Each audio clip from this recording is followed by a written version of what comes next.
Hey, this is Mark Wackler from Connections Homeschool program, and this is a short video that I'm going to be using to talk about scholarships and primarily about the Alaska Performance Scholarship. So the first thing I'm going to show you is the scholarship database, which can be found on the KPBSD website. So once you're on the KPBSD website, you'll click at the top onto the one-stop portal. That will open up the one-stop portal, and then in the left-hand column you can click on Scholarship Database. That'll open up the scholarship database, which is basically a big list of scholarships that the school district is aware of, and then they share those with you. Whenever any student asks me about finding scholarships, this is always the first place that I direct them towards. By midwinter, this list turns into a really big list, and even though you won't need to worry about applying for scholarships or anything like that right now, it is probably worth your time to take a quick look through some of the requirements because it'll help you plan ahead by knowing the things that these scholarships are going to be looking for. Now, as I mentioned, we're primarily going to be focusing on the Alaska Performance Scholarship. And this scholarship is unique for a couple of different reasons. Number one, it's specifically there for students that are going to graduate from high school in Alaska and then go on and attend college or a trade school in Alaska.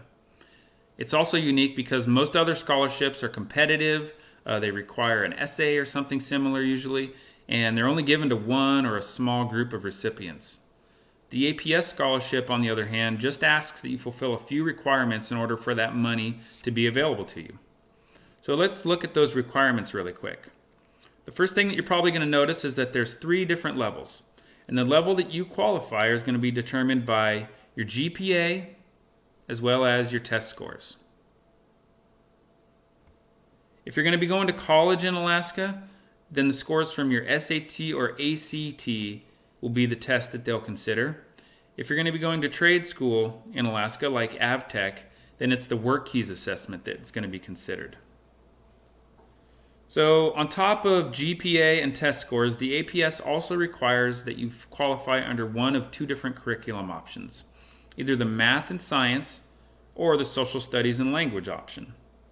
Now, no matter which route you decide to go with, you're going to need to remember that there's going to be a few extra classes to take on top of those minimum graduation requirements. And another thing you need to note is that the APS doesn't accept every single class and curriculum type. So when you're building your ILP at the beginning of every school year, you need to work really closely with your advisor.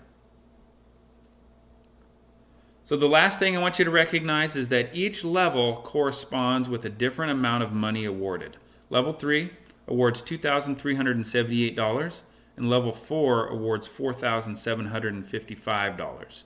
Now, keep in mind that those amounts are per year, so multiply that by 4 years, and we're talking about roughly something in the neighborhood of $10,000 to $20,000.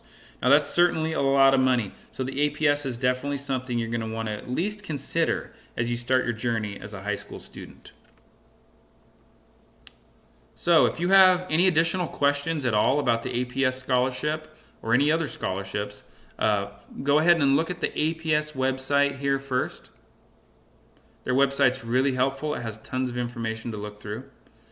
And if you have questions about it still after that or other scholarships, anything else at all, you can always contact your advisors at Connections and we'll be glad to help you.